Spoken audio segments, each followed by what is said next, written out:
ওয়ালা কুওয়াতা ইল্লা বিল্লাহিল আলিয়্যিল আযীম। তওবা করেন না? সবাইরে তওবা করতে বলছি, তওবাটা করবেন না? খালিস দিলে তওবা করছেন, আল্লাহ পিছনে সব গুনাহ মাফ করে দিয়েছেন। আমার কথা না, নবীর কথা। যে তওবা করবে সে যেন মায়ের গর্ভ থেকে কেবল জন্মগ্রহণ করলো। তাইলে দুইটা গুনাহ আমাদের মধ্যে হয়ে গেছে, আলহামদুলিল্লাহ বলেন।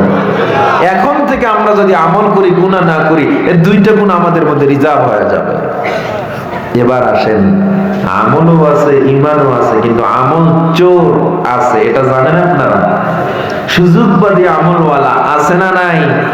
খালি মিষ্টি খাওয়ার সুন্নাত বেশি বেশি পালন করে, আছে না নাই? খানার শেষে মিষ্টি খাওয়ার সুন্নাত এটারে বেশি করে খায়, ইফতারি খাওয়া সুন্নাত এটারে বেশি করে খায়, রোজা রাখুক না রাখুক, আছে না নাই? আল্লাহ কয় আমল চোর, কাজ হবে না। ঈমানও আছে, আমলও আছে, কিন্তু আমলের মধ্যেও আবার আমল চোর আছে। এজন্য আল্লাহ তৃতীয় নাম্বার গুণ বলে দিয়েছে, ওয়াতাওয়াসাউ বিল হক, সত্য প্রচারের উপদেশ দাও, নিজেও সত্য প্রচার করো। বান্দাগণ, আমর বিল মারুফ নাহি আনিল মুনকার, সৎ কাজের আদেশ দাও, অসৎ কাজ থেকে মানুষকে ফিরাও। এই গুণটা আমাদের মধ্যে নাই। কে আলেম, কে মুফতি, কে মাওলানা, কে ব্যবসায়ী আর কে সাধারণ মানুষ হক কথা মোটে বলতেই চায় না। ইমাম ইমামতি করে, কমিটির গোলামি করে, ইমাম হক কথা বলতে চায় না, চাকরি চলে যাবে। চেয়ারম্যান চেয়ারম্যানই করে, হক কথা বলে না। মেম্বার মেম্বারি করে, হক কথা বলে না। এমপি এমপিগিরি করে, হক কথা বলে না। মন্ত্রী মন্ত্রীগিরি করে, হক কথা যদি না বলো, এমন হতে পারে তোমার চেয়ারম্যান মেম্বার এমপি মন্ত্রী হইয়াও বহু মানুষ আল্লাহর কাছে জান্নাতি হয়ে যাবে জনগণের খেদমতের জন্য, আর বহু মানুষ জাহান্নামী হয়ে যাবে হক কথা না বলার কারণে। বহু ইমাম আল্লাহর কাছে ধরা খেয়ে যাবে, বহু ভক্ত আল্লাহর কাছে ধরা খেয়ে যাবে হক কথা না বলার কারণে। আমি যদি আজকে হক কথা বলি, অনেক কমিটির লোক মন খারাপ করতে পারে, আমার সামনে অনেক দর্শক মন খারাপ করতে পারে।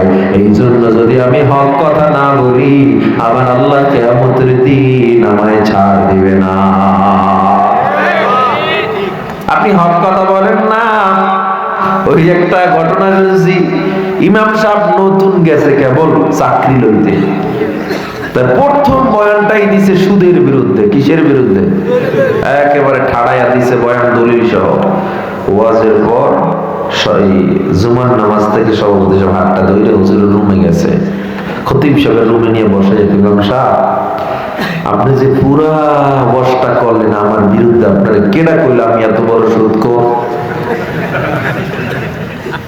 আপনি যে পয়েন্টে পয়েন্টে কইছেন সব ওই পয়েন্টে পয়েন্টে আমি খাই, আমার এই কথাগুলো আপনার কইল কিনা? ইমাম সাহেব তো অবাক হয়ে গেছে, কয় কি কোন?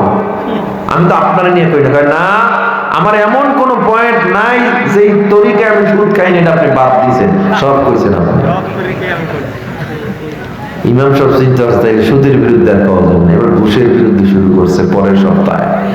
যেই ঘুষের বিরুদ্ধে বয়ান দিছে, নামাজ শেষে সেক্রেটারি সাহেব হাত ধরে লয়ে গেছে রুমে। কই ইমাম সাহেব, আমি যে সরকারি চাকরি করি, ঘুষ খাই, আপনারা কইছে কেনা? আমার তো কেউ কয় না। আমি যেমনে যেমনে খাইতাম